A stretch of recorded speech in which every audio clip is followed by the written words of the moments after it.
What's up, Patrick? This is a demo video for you for your third and final saber. This is your Solo's Hold Blind Knight that has been etched and powder coated in a Bruce Lee theme. I did the etching on this guy, and then you had me send it off for this powder coat that you see here. And then it came back to me last week, and then I did the final install today. This is installed with a Proffie V2 and then CCSabers LED pixels. This is a 2-button setup. So you got your front button here is your activation, your back button here is your auxiliary. We're gonna do a little bit backwards this time. I've got this all put together. We're gonna go through the functionalities and then I'll show you how to take it apart. So if you wanna change sound fonts when the blade is off, you just tap on your auxiliary.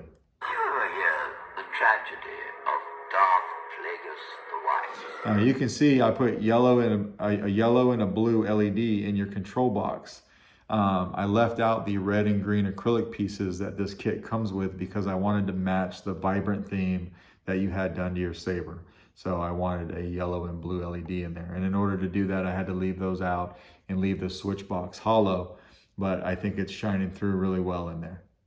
So I was able to pull that off pretty good. So you can use the activation if you want.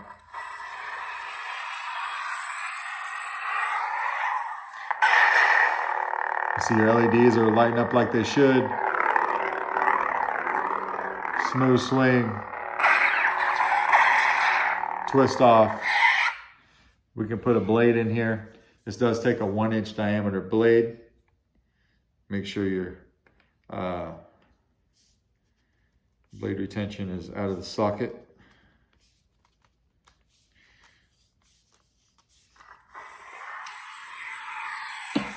So,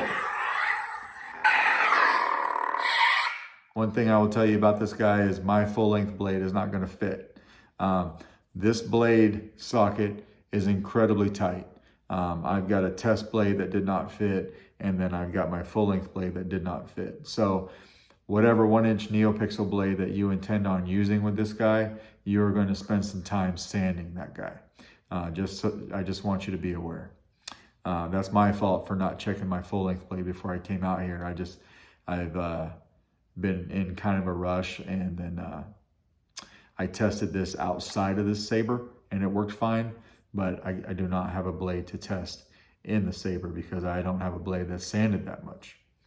But we can still cycle through some fonts.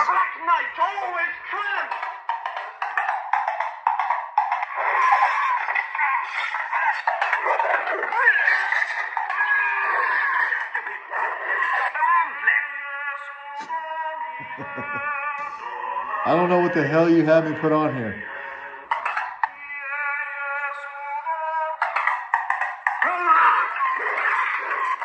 But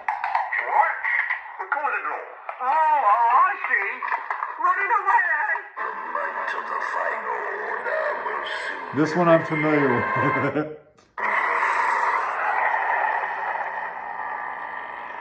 So you can see it lighting up and going through the different blade colors.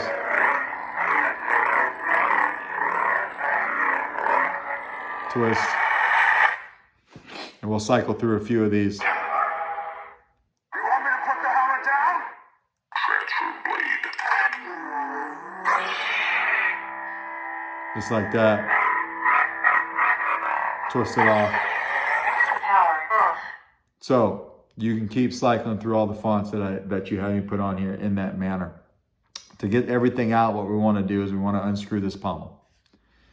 This is the only piece that comes off right here. So we're going to unscrew this guy, and then what you'll see is a little handle right there. So you just take your finger and it helps you pull the chassis right out. And here's your chassis. So you got motion controls, so it does like to go off, but you can see your blue and yellow LEDs working well. We're going to take the battery out. This channel right here that I have right here, that's to assist you in lining up the switches. So this chassis only goes in one way. That channel has to be lined up with those plungers that you can see sticking into the tube there.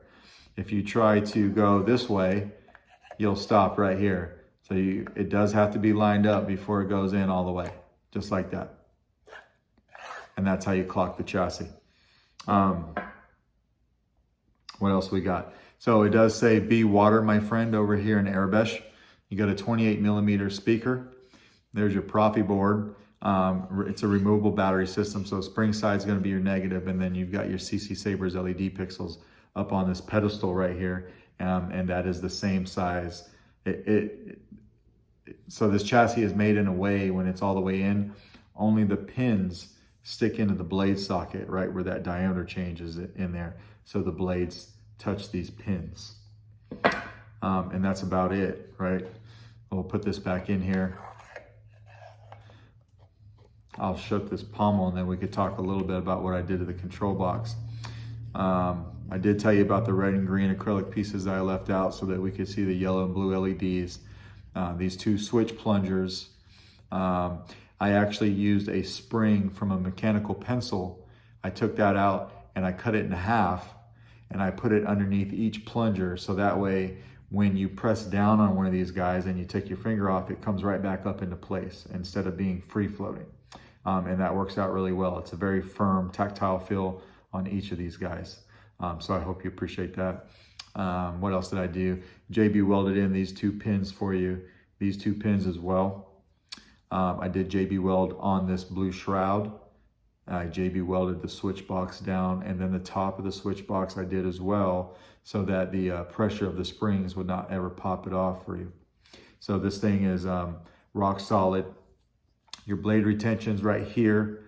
That goes through the shroud and through the emitter and right to your blade. I did retap that for an 8/32, and then I put an 8/32 set screw in here so that you could have a little bit more bite.